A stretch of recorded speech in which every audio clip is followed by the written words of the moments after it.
the Quinn Show. My next guest is a man you've definitely seen before, whether he was running the Tipton Hotel's restaurant, giving Chandler Bing a hard time, or leading a tour of Dr. Evil's secret lair. He's an improv master, a sitcom legend, and possibly the only person who could survive both Austin Powers and Zack and Cody. From the Groundlings to Ellen, from Friends to the Sweet Life, it is my pleasure to welcome to the Quinn Show, Patrick Bristow. Patrick, how's it going? Good. And again, it's Bristow, but it doesn't matter. It's so crazy. We were just talking right before we started recording. I cannot say your name apparently. There's an issue. You're right. That's the way it looks. And I think the original name, in like Middle High English or something, was like Bristow or Bristow. Bristow. I want to put some like fancy little emphasis on it for some reason. I don't know what it is, and it's really weird. I guess I could spell it Bristow with the EAUX, like French. There you go. Hey, don't change it for me just because I'm dumb and don't know how to read. I'm going to change it for you. I appreciate it. So normally how we do these episodes is we go right back to the beginning of honestly just like the guest's life. So for you growing up in LA in the 60s, I kind of want to like go back and like figure out what kind of person you were. Were you into sports? Were you into video games, comics, performing? Like what was the thing for you when you were little? Okay. Well, I was always into creative things, whether it was arts and crafts, play pretend, a lot of, role-playing games, with the neighborhood kids, whether it was, the ever popular Western, kind of thing back in the 60s. Very politically incorrect and not smart of us. And then, through school, I was always more into the electives, again, the art, the music, whatever, than I was into the academics. I did okay at the academics. I was like kind of in that A-, B+ area. But the thing that really got me was just anything creative. Yeah. So I didn't do a lot of sports, which is probably good because I don't think I have innate talents in that area. Fair. Yeah. So yeah, I was a kid who was very fantasy prone, often dreamland, daydreamy, a little bit of a liar. When I was a kid, I'd make stuff up, fanciful tales and stuff like that. And that's when you just lie and that's when you just say, I don't know, I was just acting. Yeah, no, I doubled down on them. Oh, okay. That's even worse than never mind. No, as a kid, I was like, oh no, I'm really going to double down on this, which I think set me for improv actually, because, imagine circumstances that you're committed to believing or making others believe. Fair. No, that's fair. That's a good point. No, I like that. Yeah. What, like you just mentioned, like you think you're like a pretty good student. Were you like, so for me, like I obviously love creating as well, hence the podcast. I was a class clown. I was loud. I needed an audience. Were you the complete opposite? Like, were you like quiet in class? I was quiet in the general population. Oh, okay. Yeah, because you had to be safe. You just didn't want to, stick your head above, the crowd. And my head was bright red. I had this amazingly natural, freakishly vibrant red hair. Yeah.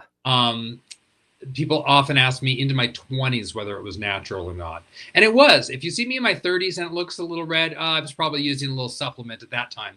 But before that, Austin Powers, everything like that. Well, that was my 30s, but that was legit my color. Huh. Ellen, Friends, legit. And so in the general population, I was probably a little bit more like try to blend in. Good luck, kid. And then amongst, my friends in, band and orchestra and choir and drama and stuff like that. Yeah, I was a bit of an attention seeker. Yeah. I always say that about myself. I'm getting married in a few months, and I was saying to my fiance the other day, I said, I'm so excited because like I love attention. I'm a little attention like fiend. And she's like, I don't want anyone looking at me. Like I'm not. I said, I'm the opposite. Please. All right. Well, it's gonna be a fun wedding. Yeah, I love my birthday. I love everything when the attention's on me. I'm weird. All right. But that's funny that like you said. Like to be honest, the way you're talking about, it's like the red hair got the attention for you. Your mouth didn't need to do anything in the general population or general. Yeah, exactly. And sometimes that was good, and sometimes that was annoying. Right. So you're talking about like you and your friends would like do these little like skits and everything. You just love performing in general. What did your parents do for jobs? Well, curiously, my parents met as actors in theater. Oh, nice. Cool. By the time I came along, they had long since given that up. And my mom's other passion was ballet. So she was a ballet teacher. And my dad, his other passion was writing. So he wrote for the LA Times for a period. And then he went into public relations for NASA, JPL. Wow. Jet Propulsion Laboratory. Yeah. And so he was their director of communications, or whatever the equivalent is, public information officer, something like that. Huh. So do you have any siblings? Yes. I've got two older brothers. One's 7 years older, one's 12 years older. And we're very different in a lot of ways. I was just going to ask that. Like, did they do anything in the same sorts as you? When they were very little, they did some drama and stuff, you know. But no, they went more the martial arts, Harley Davidson route. Oh, wow. Okay. So that does sound like the opposite of you. Yeah, yeah. Okay. It's really cool to have big brothers that, you know, were that badass. I mean, yeah, if you ever had any trouble, you knew who to call, right? Yeah, although, you know, getting a kid 12-year-old, or a brother 12 years older than you to beat up a kid your age wasn't going to work. Yeah. Good point. But it gave me some cred points when I get picked up from middle school on the back of a friggin', chopped Harley. 100%. You were the cool guy at that point. They're like, whoa, who's this guy? But let's say it got me back to neutral. I don't know if I was the cool guy, but between the clarinet case, my retainer or whatever, and then being on the motorcycle, Yeah, you're in the even playing field. So you're talking about doing like plays and stuff. So you were doing this in school and outside of school at the same time? When I mentioned that earlier, I'm just talking about like, kids playing, cops and robbers or whatever on the block, but I took it seriously. I think I recall costuming pieces that we were doing. No, I'd go like, hold on a second, and take a bath towel and turn it into something. Yeah. And then in school, really, in junior high and high school, mostly I focused on playing the clarinet. Oh. That was my thing. I was studying with a member of the LA Philharmonic. I was going to summer camp for orchestra. I thought I was going to be this classical clarinetist. And I don't think that was going to happen. I was good. I wasn't remarkable. And I think I was realizing that toward the end of senior year in high school. And so I tried out for the musical in spring semester, got a part in it, did that. And then I was bit by the bug. I changed my major over the summer from biology, like I was going to be a doctor or something, to theater. And then that was going into the fall where you were going to start school? Yeah. Wow. I'm surprised you were able to do it that close to it. We're talking 1980, and a small liberal arts school where probably they just crossed out biology and then wrote in pencil underneath theater. Right. Actually, honestly, that sounds like one of my best friends. So he's a director and he owns a theater company. And when he was going into school, his first year, he went into marine biologist and he was still doing his drama stuff on the side. After first year, he goes, I'm done with this. And then went into theater. And now, again, he owns his own theater company. So that sounds exactly like what he did. All right. Yeah. I mean, I think I knew ahead of time the math alone was going to kill me. But no, I'd gotten bit by the bug. And I'd grown up with, my parents' scrapbooks and all their old photos from when they were doing theater back in the 40s. And so it felt like something that wasn't terribly foreign to me. Also, growing up in Burbank, there were always professional kids in school. Like Christy McNichol was in my junior high for a year. And different, kid actors of the day.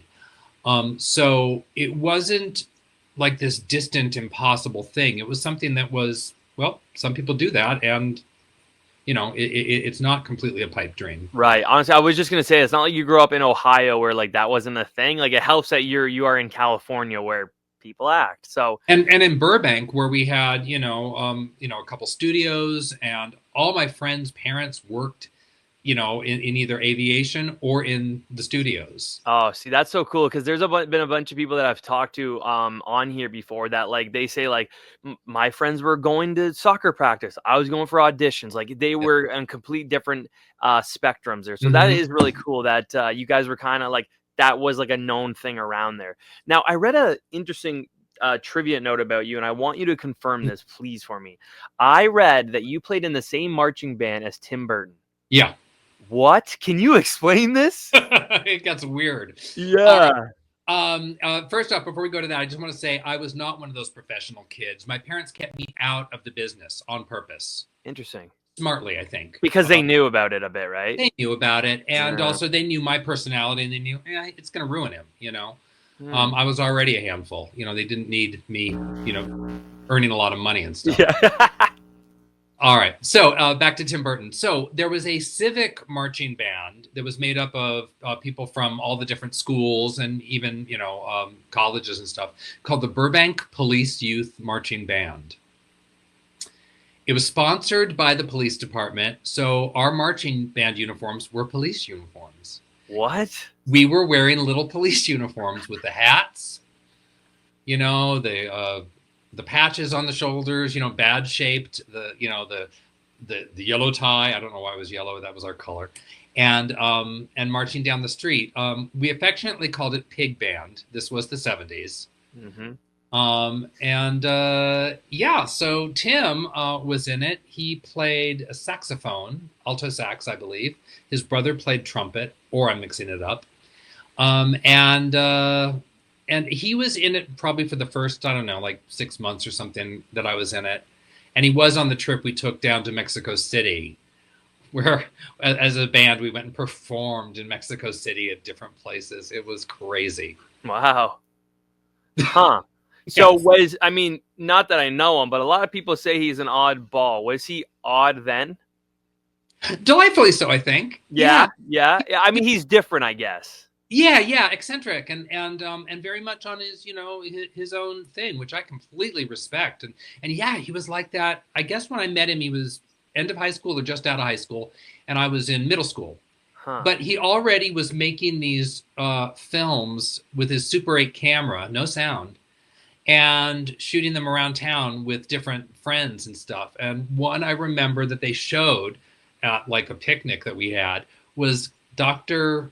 Agar and the Revenge of the Gamma Ray. So if he sees this and he still has a copy, I would love to see that again. Hey, if Tim Burton sees this, I would be shocked.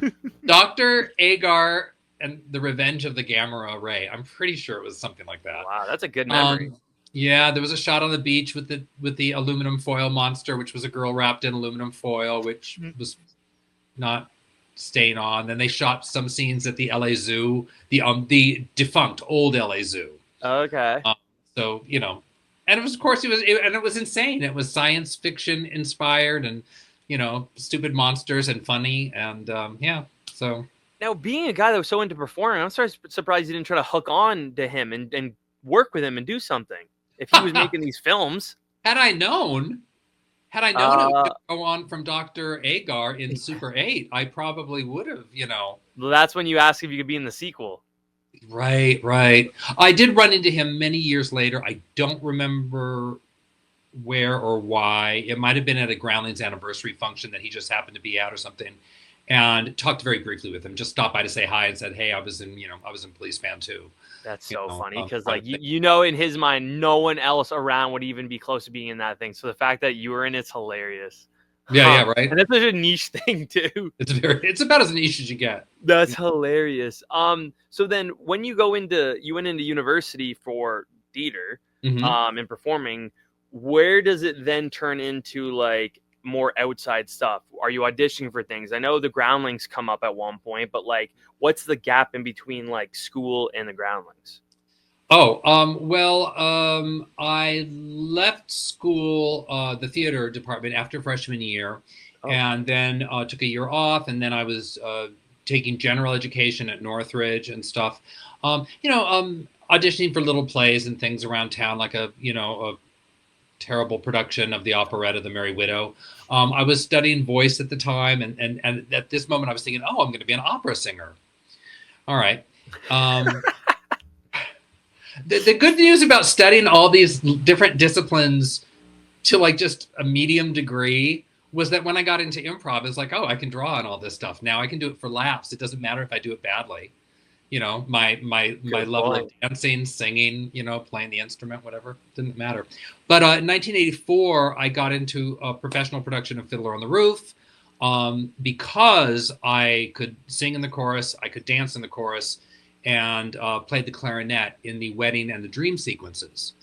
So that's how I got my equity card, and that was my first and only equity show. So that got me into the professional side of things. Then it was, again, just auditioning here and there. Then in '86, a friend of mine who'd taken a class at the Groundlings said, "You belong here. You'll fit in really well." I was like, "Well, let's go see." And I walked in, did the audition. Conan O'Brien was in my audition. Wow.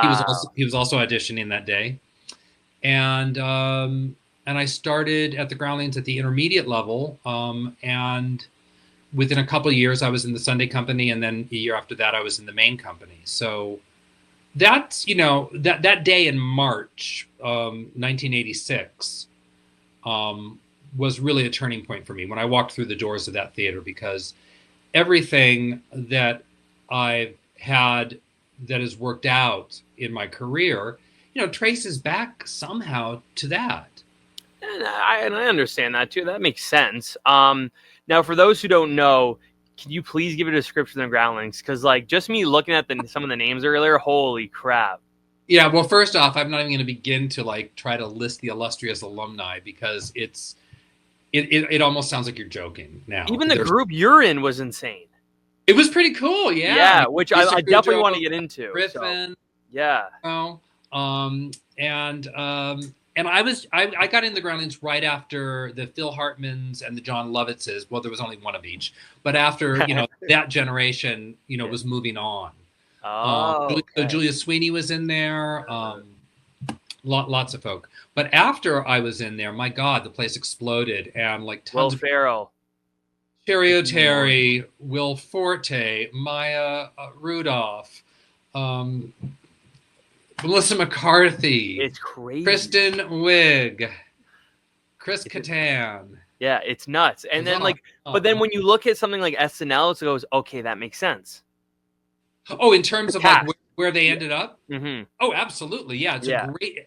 I think Groundlings is a great training ground specifically for SNL, because, and it changed after I was there. It's become Groundlings became shortly after I was there a very like a well-oiled machine, and students that were in the writing levels had to crank out multiple sketches a week. In my day, you try maybe one a week. Huh.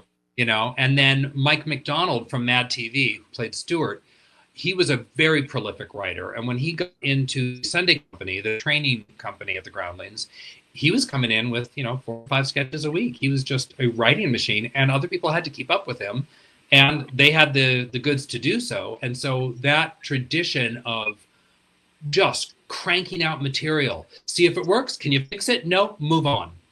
Wow. That really prepares a lot of people for either being writers or being writer performers, and certainly for learning new material quickly, committing to it, giving it everything, and and being able to perform it on short notice, which I think SNL is a lot about that, and just having a central nervous system of steel. I could never. Now you don't seem like a guy that has many regrets, but do you ever wish that your Groundlings experience was the way it ended up being after you left? Just the way of let's pump out the skits as much as we can. No, if I had been in that generation right after me, I don't know that I would have survived it, honestly. I'm not saying I'm lazy, but I'm more leisurely. Mm-hmm. I'm gonna start using that. I like that. I'm less stressed. There we go. So I would put a piece out, and if it completely tanked and I didn't believe it, and the director and I thought, it's not good. All right, I'd move on.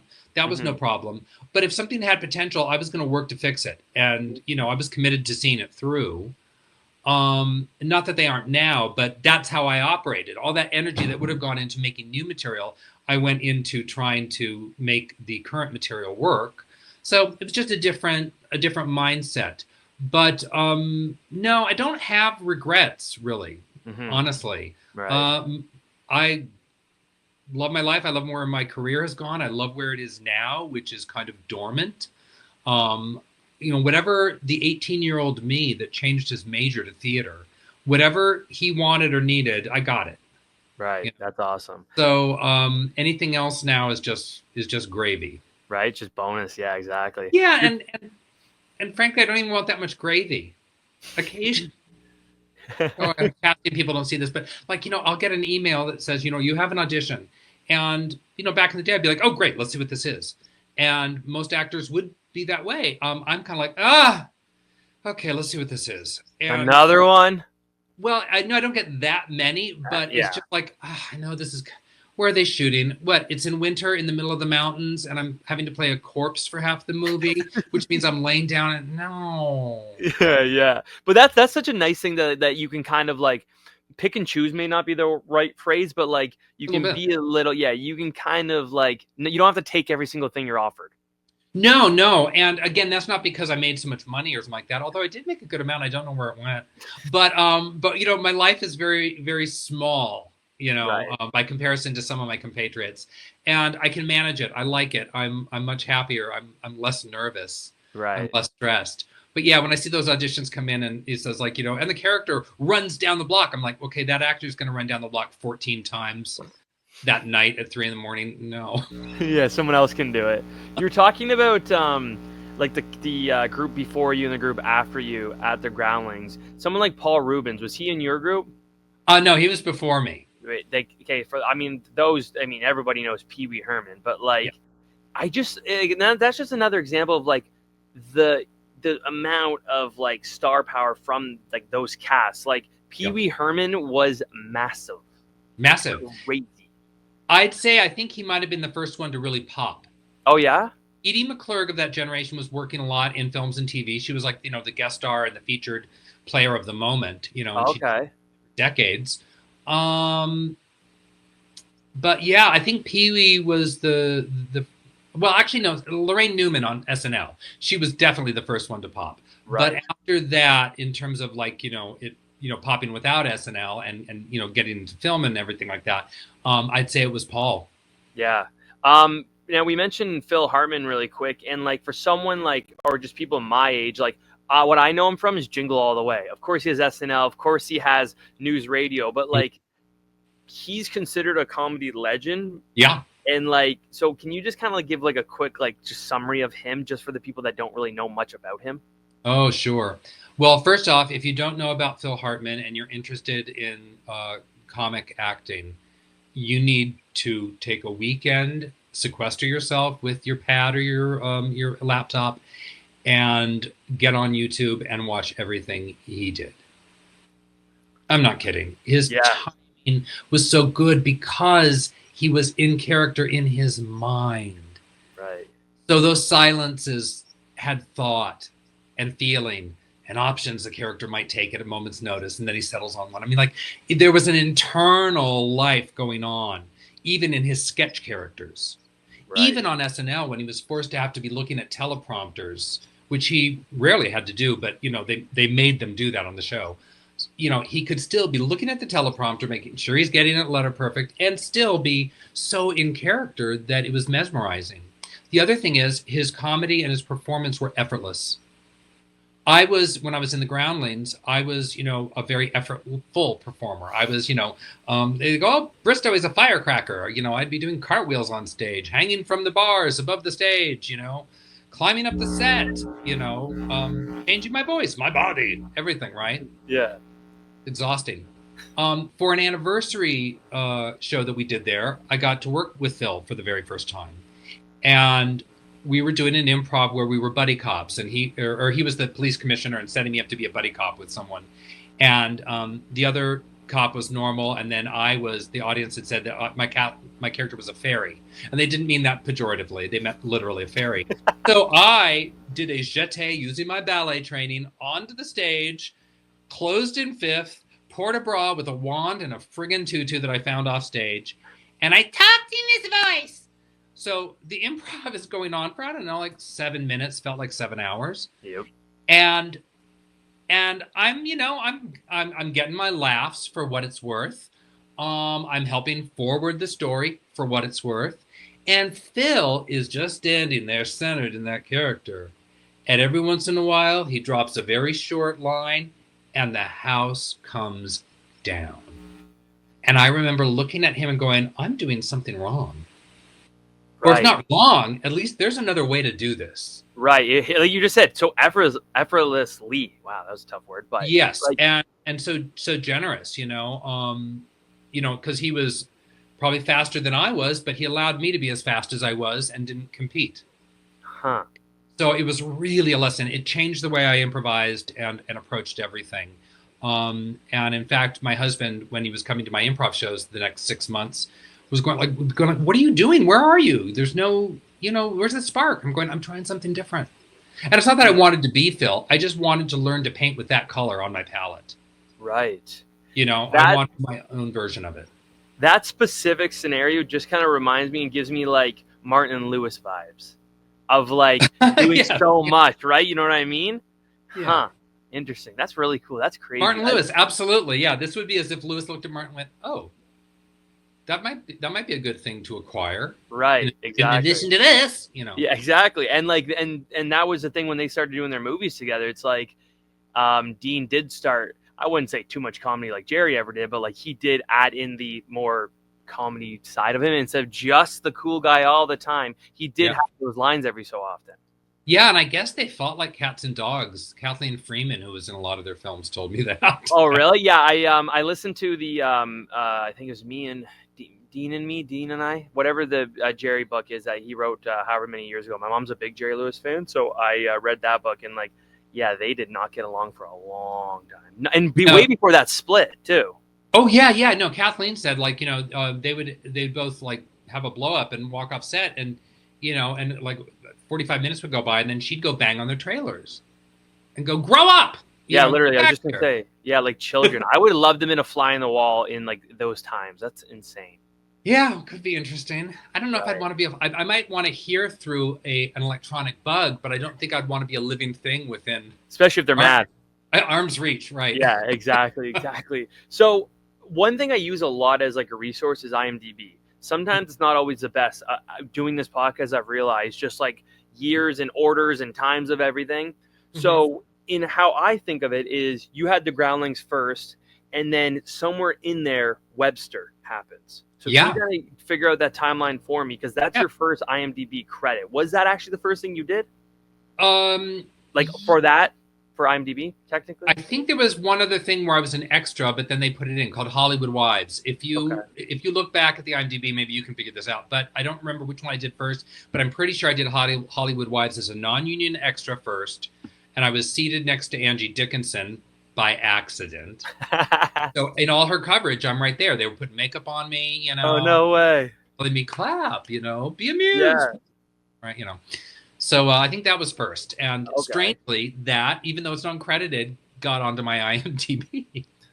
Yeah, I know. I love when it says that too. I'll say under like actors all the time, uncredited. No, it's credited. I'm reading it. So then, it is now. If like Webster was the first, like, but like Webster was like that first thing for you, like, was that like, holy crap, and I made it moment when you're on TV and on a TV show? No, I've always had way too much Irish pessimism to ever think I've made it. Okay. But yeah, I was excited about it, and it came through one of the writer-producers of the show, Nancy Steen, who had been with the Groundlings years before and had still taught at the Groundlings.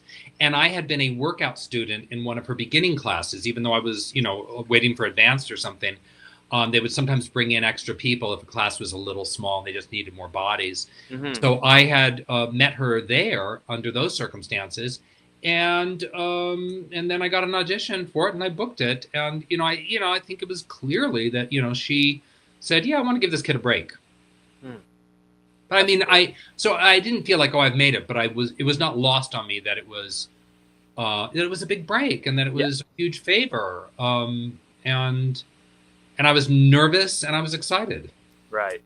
Excuse my ignorance, but me being such a fan of something like The Sweet Life, right? That's where I know you from. Me going through your IMDb page, I had no clue how many big shows you've been a part of. And it's crazy. Just like I mentioned in the intro, was like Ellen, you got the Larry Sanders Show, Sister, Seinfeld, Mad About You. Like, it goes on and on. So when did you kind of decide, maybe decide's the wrong word, when did you finally sit there and go, you know what, I guess I'm a character actor? Like, did you go into this thinking you were going to be like one big star and just like be known for like a few huge things instead of a huge list of like big shows. You know what I mean? I'm wording it weird, but you know Right. what No, I mean? I get what you're saying. I just wanted to work. Right. And I think, I had like those youthful, dreams of like, well, maybe I'll be like Martin Short, Mhm. or maybe I'll find my great character at the Groundlings and be, another Pee Wee or something. Right. Right. But I never saw myself as being someone who would be like holding down the ship, like really like the lead in anything. Because one, I didn't really fit anything. Right. There wasn't anyone like me that was, a lead.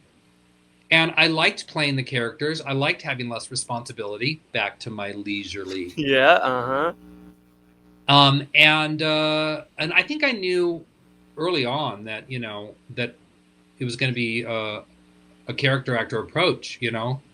Absolutely. And I think that goes back to your like just like improv in general. Those massive stars that are known for like those couple big roles, they're not improv people. Improv's all so many characters, I think, right? Yeah, maybe. Although I will say that, we've had some guests improvise with us back in the day at the Groundlings who were, were those kind of, movie people. And some of them were fantastic improvisers, Really? like really good. Well, if they're really good actors and they're really trained to listen and be present and reactive in the moment, they've got half the battle done for them. Then if they've got an internal mischievous sense of humor that they're willing to share, they're, again, now 90% that way. Minnie Driver, Tyra Banks. Okay, fair. Yeah, yeah, that's crazy. True, Tyra Banks, eh? Yeah. What's his name? Sheehan. I'm forgetting his first name. The British actor. I can't remember his first name. How embarrassing. But like John Ritter actually did a show with us. Really? So, yeah. So we had a lot of people that were Quentin Tarantino. What the heck? Yes. And was he good? He was okay. He was interesting. He was his own quirky thing. Ben Right. Stein. And I'm getting off the topic of like movie people, but we've had so many people come through there and do improv as guests with us. It's kind of astonishing. Right. It's funny that you mentioned that too, because something like the Larry Sanders Show that you were on, that was a show known for its like sharp satire and like celebrity cameos too. Yeah. So did you kind of get like Groundlings-esque-ish on there, just like the way the comedy was and the cameos? I know you're only on the one episode, but No. My character was, not really the source of the comedy in the scene. Right. As a bellhop or a room service delivery guy who gets kind of trapped in the room there, and I was not the comedy for that. I mean, I think I might have been funny, or I was light, or I was believable as a whatever, but it wasn't on my shoulders. Do you know what I'm saying? Yeah. So no. Sometimes I would bring like the Groundlings approach and style to something like So I Married an Axe Murderer. I'm in the beginning of that as one of the characters I did at the Groundlings. Oh, okay. With that crazy red wig and the yeah, I love that movie, Mike Myers. Yeah, it was really fun to work on. So that would be a direct application of like what I did at Groundlings. Right. And then other jobs would fall in the middle, like Ellen, my character Peter. He was pretty heightened. He was, very specific type of point of view and brain. And so that kind of was halfway between, Groundlings and what you might expect on a sitcom or whatever. So a lot of calibration going on, right, to try to hit the tone that's right for the project. I like that you brought up Ellen, because I was just going to mention that. So yeah, you played Peter in 19 episodes. Now, being a part of that show, were you a part of it during when like Ellen came out as gay? Oh yeah. Now, what was that like in just the world in general? Because obviously, as everybody knows, that wasn't a thing people did then. Absolutely, you're totally right. That must have been insane. It was insane. It was insane on a personal level, because she had told me the season before that she was planning on doing it. What was your advice back to her like at that point? Well, I was just kind of dumbfounded. The way she told me was the way that kind of threw me, because we were between rehearsals and sitting on the couch in the living room set. She goes, "I'm thinking of doing what you did," and I'm thinking like, "You're not going to put a red rinse in your hair. What are you talking about? What do you mean what I did?" She goes, that she said, "I'm thinking I'm going to come out," and then I was like, and I thought in my sense, that has nothing to do with what I did. I was never in because I couldn't be. Right. You know, I was, my behaviors, my voice, my carriage, whatever. I was just like, no, was not. Did you know before this that she was gay? Oh yeah. Before she said that. Okay. So she didn't surprise you with that. Got you. Okay. No. Okay. No. In fact, her girlfriend at the time, came to tapings and everything like that. No, that was all known. But I was just astonished that she phrased it that way, because I knew how significant it was going to be if she did it. Then in the season leading up to it, it was a media frenzy. Is it going to be tonight? Is it going to be tonight? I was getting stopped in the market, grabbed by people going, "What's going on?" And it got a little scary. And then there was a bomb threat during the shooting of one of the 2-part episode, the coming out episode, the puppy episode. And so, yeah, we didn't know where shit was going to land. And Access Hollywood interviewed me about a pilot I was doing, but they really wanted to interview me about Ellen's coming out before the episode happened. And I got kind of wind of it during it, so I called it short. And then they used what they had from my interview to tee up other B-roll they had of celebrities bashing her. And insane. I was like, God, F you. Yeah. So when the pilot I did got picked up and we were doing publicity tours for it, I wouldn't talk to Access Hollywood. It was just like, good guys are devils. Yeah. I mean, maybe that's who they were then. I don't know. Do they even exist now? Mm-hmm. But that gave me a massive mistrust of the smiling, journalists and interviewers. So I'm watching you like a hawk. You're good. Hey, 40 minutes in, I wouldn't do it to you now. Yes, now that I remember that, Quinn. Exactly. Dude, what have I said? Yeah. Oh, you're going to kill me. You're going to roast me. That is insane that there was a bomb threat. What? Yeah. Yeah, they had to clear out the stage and everything. There was no bomb, but still. So then once that episode aired, or as you knew, like it was about to air, like you knew then with all of this leading up, you knew everything was going to explode and everything was going to be different after that, right? Yeah. That's crazy. And how much longer did the show go on after that? 1 season afterwards. And then I don't know if it got canceled during that season or if it just didn't get a pickup for the following season. But that following year, they had trouble keeping the show funny and light when, Ellen, who had just come out and made this big statement, realized how important it was. She was changing as a person and as an artist. And, her just getting her head stuck in a wrought iron fence wasn't where she wanted to go anymore. And so the show got a little bit after school, especially. Yeah. I don't think the writers enjoyed that. I don't know the network didn't enjoy it. And I don't even know that Ellen enjoyed it, frankly. But that's what it morphed into. And it was unfortunate because, had it gone on the way it had, being as funny or funnier with just that new information folded in when it was relevant. Like when you think about it now, it's like there's so much, like so far they could have gone with it too, right? Like the show could have gone on for so much longer. Oh, absolutely. If it was written the right way, like you're talking about. Yeah. But that was, decisions made by probably multiple people in multiple rooms with multiple titles. Now, you probably weren't shocked when she came out with the talk show, huh? When she what? Came out with the talk show. Oh, I thought she said came out on the talk show. I said, well, that would be redundant. Yeah.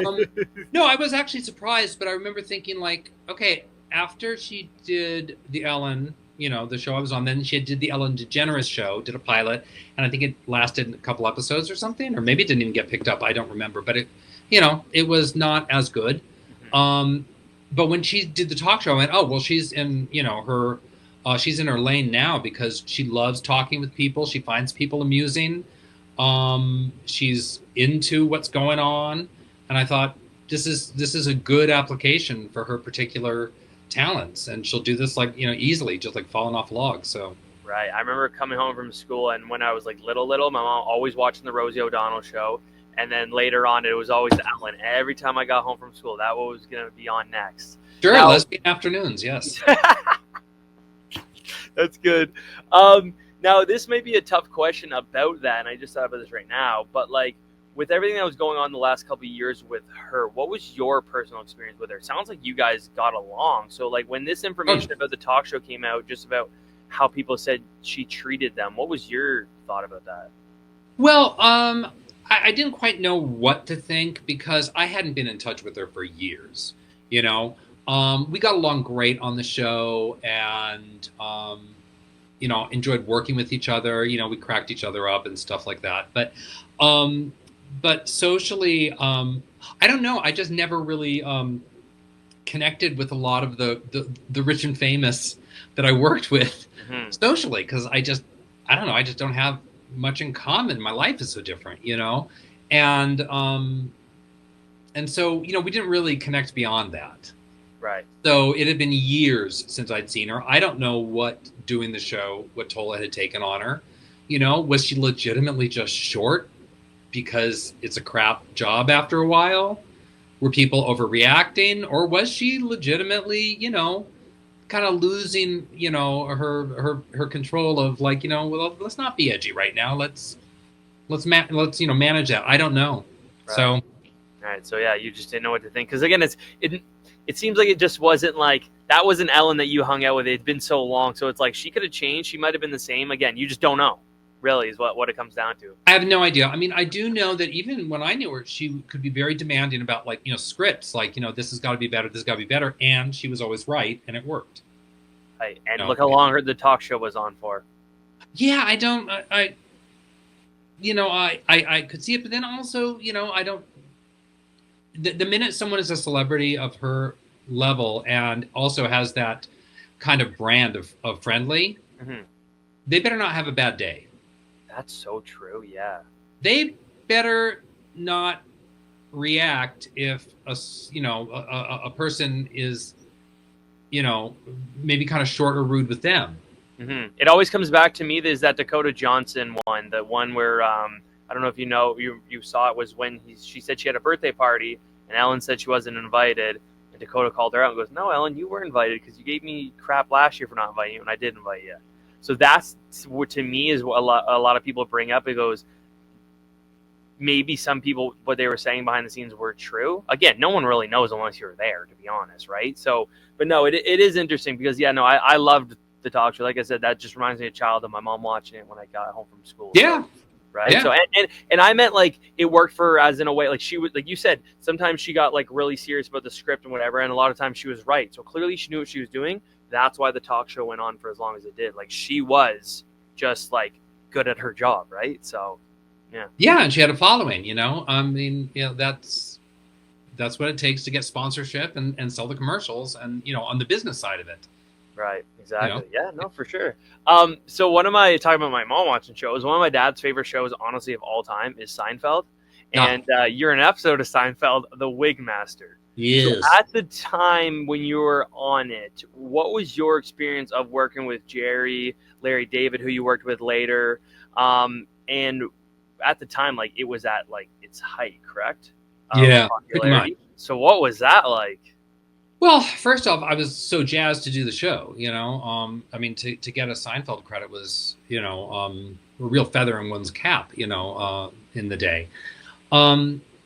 Jerry was so chill, so nice, and like Ellen and like Phil, he kind of seemed to be amused by my dorkiness.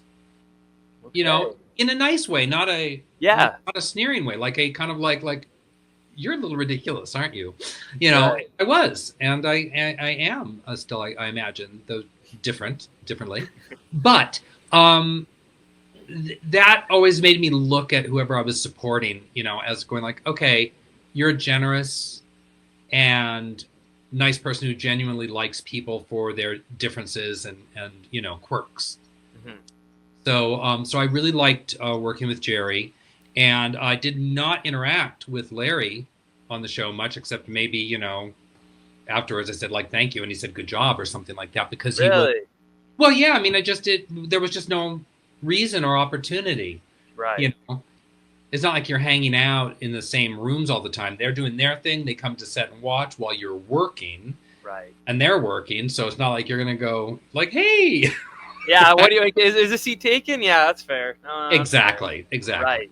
Yeah. So no, it is just crazy. Like I just keep mentioning, like the shows, episodes of shows you're on. That when you're on, they're at like their peak of like greatness. Like again, like another one is like Friends. Is that a right? coincidence? Do we? No, think? it's you. It's all you.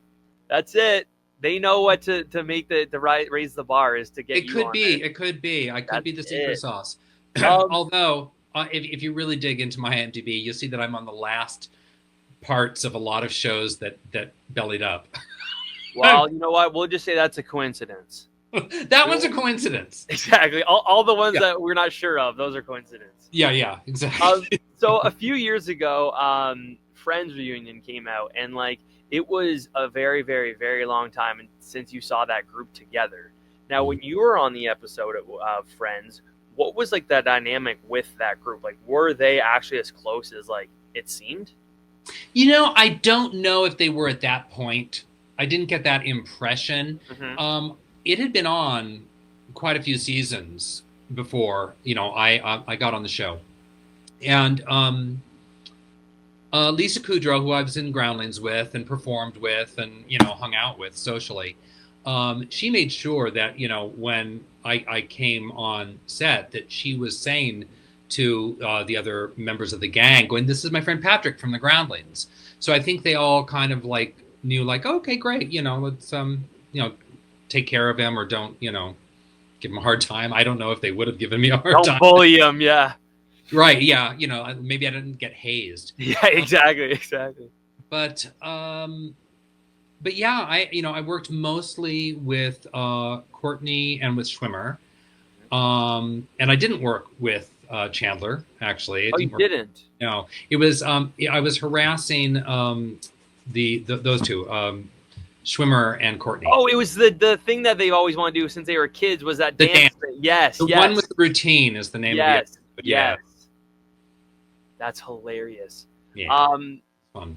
It's cool because actually, if you look back, I'm going to jump ahead a little bit, is that you worked with Courtney Cox very briefly, again, in The Longest Yard. You're at the beginning of The Longest Yard. I always remember that scene on the staircase.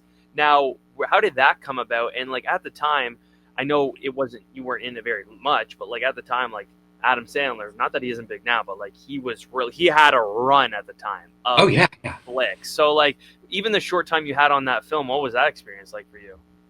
Well, it was like one night that I worked on it, out at some huge house in Malibu that sadly probably isn't there anymore. Courtney couldn't have been nicer, Did she remember you? Yeah, she Nice. did actually. Nice. I auditioned for it, it wasn't like an offer or anything. And everyone was just really nice. It was a very easy shoot. And, had a good time. I love that. And it's just a quick in and out. You mentioned earlier, and I found this interesting. You mentioned earlier about like voicing and like voice acting and stuff. I didn't realize that like there's like a good chunk of voice acting you've done. Like I saw Family Guy and American Dad just for examples, but like for you and for voice acting, how did you transition from on-screen theater over to voice? Did you find it pretty easy? Well, again, the Groundlings training came in because in part of the Groundlings training, when you're working on developing your breadth of characters and your range, you'll get pushed into a lot of things outside your comfort zone and a lot of areas you haven't explored, vocally, physically, and there's all sorts of exercises towards that. And I've taught those levels in subsequent years. So the idea of voicing a character, the very first time I did it didn't feel foreign to me. Right. Yeah. Out of like, this might be a tough question, but out of the amount you've done, you voice, would you say like there's like a top 1, top 2 of just like shows or characters that you can kind of just like, they come to mind quickly? Of the voice? A favorite. Yeah. I think probably, oh gosh, you're going to have to edit my long pause here while I'm thinking. You're good. That's what it is. It's a conversation. Dude, why can't I think of the show? It takes place in Texas. King of the Hill. Yes. All right, when I played the dad of an adopted daughter in that, and he was very over the top, gay, and Right. very much like the Peter character I did on Ellen, but just amped up, even on more caffeine. That was really fun.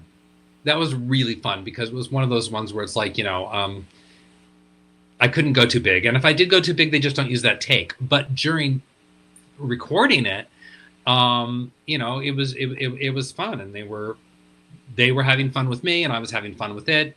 And you leave that session going like, okay, something good came out of that. Right. And then you come out of others will go like, what did I just do? Why were they happy with that? That was nothing. I was just gonna say, and then those are the ones that they like the most. Sometimes, huh? Your mileage will vary. Yeah. It was interesting. I got a few voice gigs at times, offers, because I think they wanted someone for a gay character. They wanted a legit gay actor, who's out to do it. And the material was a little like, oh, come on, guys, this is not cool. Right.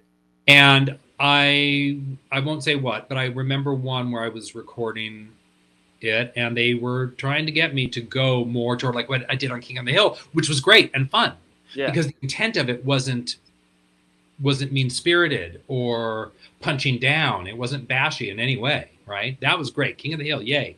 But on this other one where, and I don't even know if they used my voice ultimately, but in the job, I was being coerced into like giving them almost like, like a lisp or something. And, and I could sense it was kind of icky. And I was like, nah. I go, this is what I got. And I gave them what I felt comfortable doing. And then I didn't work for them again. Yeah, I don't like that. That leaves a bad taste in your mouth, huh? Yeah, and that I didn't work for them again was fine, because if that was what it was supposed to be about, then and you don't want to be a part of it. Yeah, no, I'm saying No. like what they're wanting you to do leaves a bad taste in your mouth. Yeah, no, that's weird. Interesting. Yep. So like I said, so my Disney / kid show eras were the Hannah Montanas, the That's So Ravens, the Even Stevens, and I'm not even just saying this because you're on here. My favorite is Sweet Life, Zack and Cody by a mile. My fiance and I, Disney Plus, we watch Disney Channel shows literally every day, no matter what it is, because we just love them so much, and just as kids loved them. So you played the character Patrick, who ran the Tipton Hotel, the restaurant. So what is a Disney audition like? Because I assume they're different than most auditions. Well, I didn't audition for that one. That was an offer. Ooh, okay. Because Pam Eales, who was a producer of it, had produced a show called Grown Ups with Jaleel White for WB or UPN or something a while back, and I had worked with her on that. And she was just very supportive. So she brought me in as Walter, and then they changed the name to Patrick, much to my dismay. And I was like, no, don't name me. So that's how that came about. But I have auditioned for some of the roles I've gotten, and some that I haven't, for Disney and Nick shows. And, they're like any other audition. The only thing is they will encourage you to be a little bit more theatrical, a little bit more vibrant, in the acting approach than you would with, say, a more adult sitcom. Interesting. Now, what was your? I mean, like you just mentioned, you did work with you worked with kids before on other shows. What was that like though? Like when it was like mainly a kid cast. Obviously, you have Phil Lewis. I'm blanking on his name that plays Esteban, but like it was mainly a kid cast. So like, how did that work for you? Adrian Darmonte. Yes. And Brian Stepanek also. Yeah, who played Arwen. Yep. And oh my God, Kim Rhodes. Yes. They were fabulous. All right. The kids were great. Especially the boys. Mm-hmm. Their dad, I think, had a real handle on what the business was, how it could affect, personality development or something negatively. The things that my parents were afraid of with me, and didn't want me to be a kid actor. Because those kids were really well behaved. They were intelligent. They were kind. That's nice to know. Yeah. And they were still kids. They weren't engaging in playing adult head games, which you see with some child actors. Mm-hmm. You know, they'll be checking out who's the most powerful person in the room and cozying up to them. You know, they'll turn the conversation back to, you know, their most recent credit that they're very proud of. Oh, Or, God. you know, you have to watch me. I'm coming out in this next month and, you know, whatever. And I'm always just like, wow, okay. The kid is not only doing the job and the creative stuff of it, but they're part of the machine and they're loving it. So Right. good for them. Yeah. But yeah. But it's nice that Dylan and Cole weren't like that too. And I remember hearing a story from Kim about there was a line where they wanted I think it would have been Dylan to make fun of Carrie about weight or something like that, and he kept skipping over the line, and the director's like Dylan, like, you have to say it, and he snapped. He goes, I wouldn't say that about any woman. I especially wouldn't say that about her. So just to add on about what you just said about like how they acted, that just makes it so much better to know like they were like good kids too. Oh yeah. Yeah. Yeah. I'm not surprised to hear that story, actually. Not at all. Really? Honestly, when I was looking at the amount of episodes you're in, I thought you were in a lot more. Maybe it was because the chunk you were in, like when you were in it, you like were big. So maybe I thought like you were in more. But my favorite is the commercial they made in the show. Oh my God, that seems to be everyone's favorite. It's the best. I love that commercial. They did a great job with it. That it was big. Like for a Disney show, it was big in my mind, I think. It was big. So what was that production like? Because that's not just a Disney Channel show. That's a Disney Channel show on steroids, I feel. And then you brought your theatrical elements to it. What was left of them. Added on top, exactly. Well, you know, for some reason, I feel like that one took over a week to shoot. I could be wrong. Whoa. I think that was not a typical 5-day shoot. What I do know is that the dance rehearsals, where I only had to go down on one knee and say something, you know, like we reserved you a seat or whatever it was, or I had a plate, I don't know. But I had to do it so many times that I got like a Charlie horse, like my right or left quad, whichever it was killing me.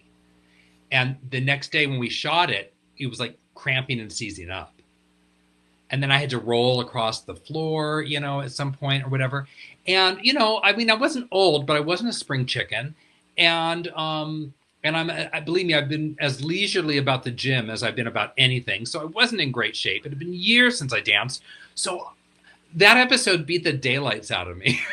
Really? And I wasn't even doing the hard stuff. You see the real dancers there, and even the other members of the cast doing way harder stuff. You know, but I'm the one who was like battered and bruised and, you know, bed rested. Yeah, I always remember. Yeah, you come and you hold. I can't remember what it is, either a plate or you're holding the menu or you're holding something on the corner. I remember you're kneeling down. Yeah, that's awesome. And did anyone have any like complaints? Might not be the right word, but where some people are like, I don't know about this. No, I think everyone could see the overall picture of how it was going to cut together and knew that it was hilarious and absurd. Right. I mean, I'm 28 and I'm still talking about it today, so I think it did its job. Well, another great thing about that show, and you know, probably a lot of the Disney shows and Nick shows, is that the writers were veteran sitcom writers. Almost all of them had, you know, they had worked on Mary Tyler Moore or something, you know, or Married with Children, or, you know, whatever. So they came from a variety of sitcom backgrounds, from multi-camera, and knew their way around the script, the way around a joke, the way around the setup, knockdown kind of rhythm of it, how to structure the acts, how to stay within standards and practices and whatever the guidelines were, you know, for children's programming. So, you know, major hats off to the writers of those shows, especially the ones where you can watch them as an adult, and before you know it, the half hour's gone by, and you said, I just watched a kid's show, and I enjoyed it. Right. There's jokes I hear now in the show that definitely went over my head as a kid that I'm like, how did I miss that? And it's cool because as an adult, you can still enjoy it. Like you just said, there's a book I've been listening to called Disney High. I'm blanking on the author, but it's all behind the scenes stories of like the biggest Disney Channel things: High School Musical, That's a Raven, Hannah Montana, the Jonas Brothers. And they did mention in that for Sweet Life and for a lot of Disney Channel shows, the resume that those writers have. It's insane. It's shows that you would never have known that they were a part of before. Oh, absolutely. Yeah. And it makes sense. And that's why they're so successful, like you just said. It's a big part of it. Yeah, sorry. Yeah, that's true. You know. Right. There's two other shows I just wanted to bring up, and then I do want to talk about a little bit of puppeteering with you. So Zoe 101, you were on an episode of. Now, I spoke to a guest last year that was on there as well, and I got their experience of just Nickelodeon shows in general, but also working with Jamie Lynn Spears. Mm-hmm. Now, what was your experience like? Because what I have heard so far is that she was a very adult-like on set. My memory is that she was very professional and very quiet. You know, she wasn't busting out jokes and messing around. Yeah. If anything, I felt like she was maybe kind of reserved. Okay. Yeah. That's my only memory. I did not have a great day on that set because, well, I got there very late. Oh no. My call time was something like 1:30 in the afternoon, right? Yeah. My agent had called and asked them, hey, he's got an audition in Santa Clarita. The show was shot in Malibu at Pepperdine. Gotcha. And it's a big audition. I think it was for Carnival or something like that. I don't know. But they had said, no, we need him there at 1:30. And then my agent called back and had checked with someone, maybe outside channels or whatever, and said, it's fine, go to the audition. I'm like, oh, okay. And I was thinking like, okay, that, he's got some skinny that I don't, right? And it's not unusual for you to show up at 1:30 and not even go into makeup till 4:30. It happens, right? So I was like, okay, this could be happening.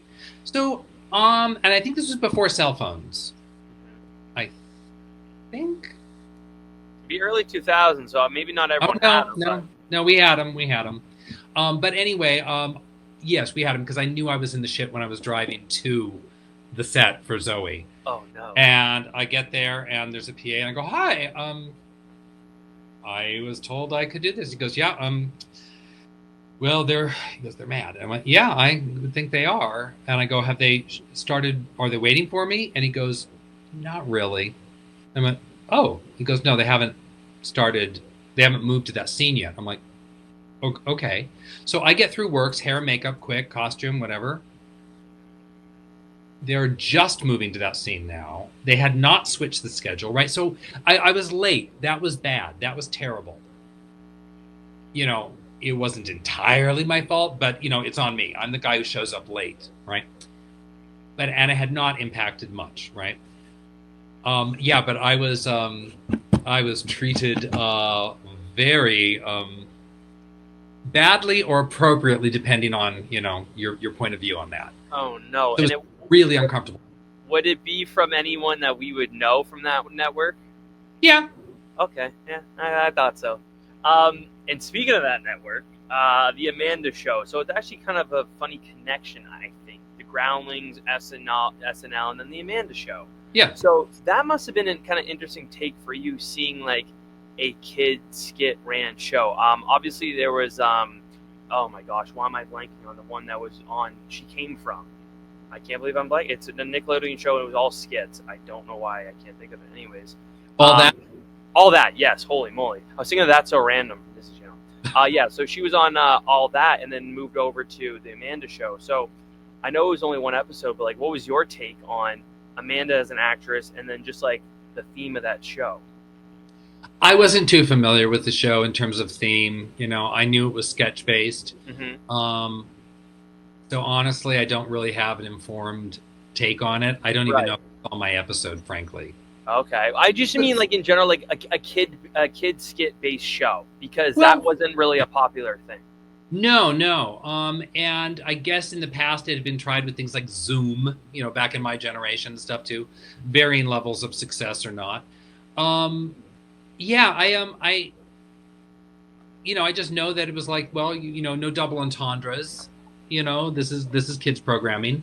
I remember her as being, very outgoing, very professional, very on top of what she was doing, very funny. And, I just remember thinking like, oh, she's going to go places. If she wants to keep doing this, this is hers.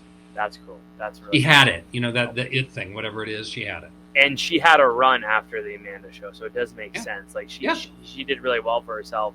Now, you and I spoke about this quickly before we started recording about the documentary that came out last year, Quiet on Set. Now, were you kind of surprised, or not kind of, were you surprised when this came out and you're like, wow, this was happening on a show I was even on one episode of? Yeah. Yeah? I didn't see anything to indicate that. Yeah. You know, I saw how Dan's personality rubbed people the wrong way. Some people. Yeah. He was very complimentary to me, you know, and I don't want to be one of those people like, well, they were nice to me, so I like them, you know. But I don't have I didn't have that, I didn't have that bad feeling with him on the Amanda Show. Right. Did you watch the documentary? Yes, I did. Yeah. And I tend to believe victims. The details, 100%. the details I can't speak to. That guy that was working as a dialogue coach, I don't know if he was there on my episode. If he was working with kids, not me. Right. You know, I'm getting a dialogue coaching. And I didn't see anything that creeped me out. Anything that freaked me out at all. Had I wouldn't have been able to look the other way. Yeah, and that's obviously a good thing, and I'm glad you said that. And the crazy thing is, he went on to be on episode or a few episodes of Sweet Life too. Yeah. Now, were you surprised about that when you really like the connection of that? Yes, and again, I don't remember him from Sweet Life. Are we on? You have to cross-reference and find out if we were on same episodes, but I don't remember the guy. Right. I mean, maybe we met, and I don't remember. That happens to me a lot. He also only did voice though. He voiced the mirror, so you never would have actually seen him. So he wouldn't have actually been on set. He voiced a mirror? Yeah, London's mirror. Oh. Yeah. I didn't realize her mirror talked. If anyone was gonna have a talking mirror, it'd be London Tipton. That's right. Right. So yeah, so he was never on set, so that's probably why you wouldn't have remembered him. Right. She had the closet with the mechanicals. Yes, exactly. Okay. Right, yeah. Now I remember. Exactly. Yeah. So, okay. It's interesting to get your take on it, of like the fact that like your experience, you were there, you didn't see any of it, but like it's just eerie that you were there at even a short time. No, there's definitely a creep factor. In terms of, what was going on? But I don't think it was going on all the time. Fair. Good point. And certainly as a guest star, I don't think people are going to show their bad behavior without without knowing whether you're going to turn the other cheek, accept it, or God forbid, join in. Mm-hmm. I think Nickelodeon is a great company, and I don't think they probably, could have known to the extent of inappropriate. You would hope, anyway. You would hope, and I do hope. I really hope that, but I don't know. Yeah, interesting. Huh. No, I'm glad to get your take on it, though. Like I mentioned before we started, I did want to kind of ask about that. So I know I'm taking a lot of your time, but I did want to ask about puppeteering. So I mentioned my friend earlier who went from marine biologist and switched to theater. He is massive into puppeteering. It's actually 11 years ago today, we did a production of Little Shop of Horrors in high school, him and I and some of our friends. And that's where he really started his love of puppeteering. Okay. So that's just a little personal connection I have with it. Now, was he Audrey too when it gets big, or was he Seymour and got to do the puppeteering in the pot? So he was big Seymour, and then I was little Seymour puppeteering. So okay. Oh, sorry, Audrey 2, not Seymour. Yeah. He was big. Yeah, he was big Audrey 2, and I was little Audrey 2. So and for a high school that didn't have a lot of money, we got some pretty cool props and everything. We had this. He borrowed or bought from another school this massive course, Audrey 2, that he kept for the longest time. We all had our own little ones. It was really. I still have mine too. He made all the little ones himself. That's fantastic. Most schools rent them, and I've got friends with the company that rents out their Audreys like all the time. They're crisscrossing the country. Yeah, he bought one off a school that was like going like, I don't know, bankrupt the right word, but he got caught him at a good time. But yeah, I would just kind of like, I want to know your whole like your background with like puppeteering and like where your love of puppeteering came from. Well, here's the thing. I'm not a puppeteer. Mm-hmm. All right. I know I know how they operate them in the Henson style because I've been watching it for 20 years. Right. I've actually, done a little bit myself. I operated some feet on the Grammys. Oh, yeah. Okay. for some dancing girls. Like Brian Henson hired me to do that. I think mostly just to watch me sweat, and also because I think I needed money. So, but I was brought in to bring improv to the puppetry, Gotcha. and so I started classes with a selection of Henson puppeteers. You know, people who had worked with the Muppets, people who hadn't but had done Henson projects. And so we were trying to get them to be able to do short form improv like we do at the Groundlings, but with puppets. Right. And it's not as easy as you'd think. There are some adjustments to the technique and approach that make it really difficult. So if somebody is improvising well with a puppet up over their head and they're looking down at the TV monitor, not at the person they're talking to, not at the puppet, and they're doing a good job, they're crazy gifted. Really? Yeah. I couldn't improvise at the top of my game while doing that. True, fair. Yeah, neither could I. No. I mean, also with the Henson thing, left is right and right is left. Nope, that would screw me up so quick. Yeah. No I mean, you chance. build neural pathways eventually that just make they do. So it's instinctive. But we were bringing a lot of improvisers in to learn how to puppeteer. Right. In this, early on after the initial workshop, and then we were bringing them, like we said, the puppeteers to improvise. Puppeteers to improvise, that was easier to get them to a performable level of improv. Mm-hmm. The improvisers who came in to learn to puppeteer fell away by the droves, just going out like after months. They go, "Come on, what?" Really? And a few of them either had natural talent in that area, like how come you can see left to right, right to left, and translate it in your brain, whatever. Mm-hmm. They had good lip sync, and all the things that are required, and they just took to it, or they were determined, like, this is not going to beat me. Yeah. And we've had several wonderful puppeteer improvisers who were that latter category where they worked their asses off on it. Yeah. Like learning a musical instrument. They gave it that much attention. That's really cool. I love that. That's such a cool concept too. There's not a two I want to put together. It's puppeteering and improv. So that is really cool that you were a part of that. Well, when we first did it in 2006, people were going, "What?" We had to explain the show all the time. Really? I wouldn't think it was that tough of a concept to grasp. I know. It's so basic. It's like, we're doing, the kind of puppetry you've seen on the Muppets. It's not the Muppets, but it's that kind of puppetry. Henson, right? Uh-huh. And they're doing improv, like you've seen on Whose Line Is It Anyway? What? Yeah. What? I don't get it. Yeah, exactly. And then people that don't like puppetry and don't like improv are like, oh, God. But some of those people have been converted when they see them combined. Exactly. That's really cool. I love that. It's the nuttiest, weirdest thing I've ever been involved with. And like the Groundlings, it's the other thing in my life that I look back and go, this is something I owe so much to. Right. Yeah, that and the Groundlings you go back to and you're like, you know what? That makes sense now. Yeah. You always go back to it. And which we've done a bunch too. We've gone back to the Groundlings a bunch throughout this. So that's really cool. Yeah. Last thing I got for you, I ask every guest this. What is one thing you miss most about being a kid? Oh, about being a kid? Mm-hmm. The ignorance. The not knowing the impacts of current events and world situations. Right, I don't want to be that again. That's not something to aspire to. But man, when the complications of life were like, I really want a new pencil box this year, and I hope my parents are going to get me the cool one that has the pencil sharpener built in. Yeah. That simple. Although at the time that probably felt as important to me as the crisis in the Middle East. Fair, but the implications were never going to be the same.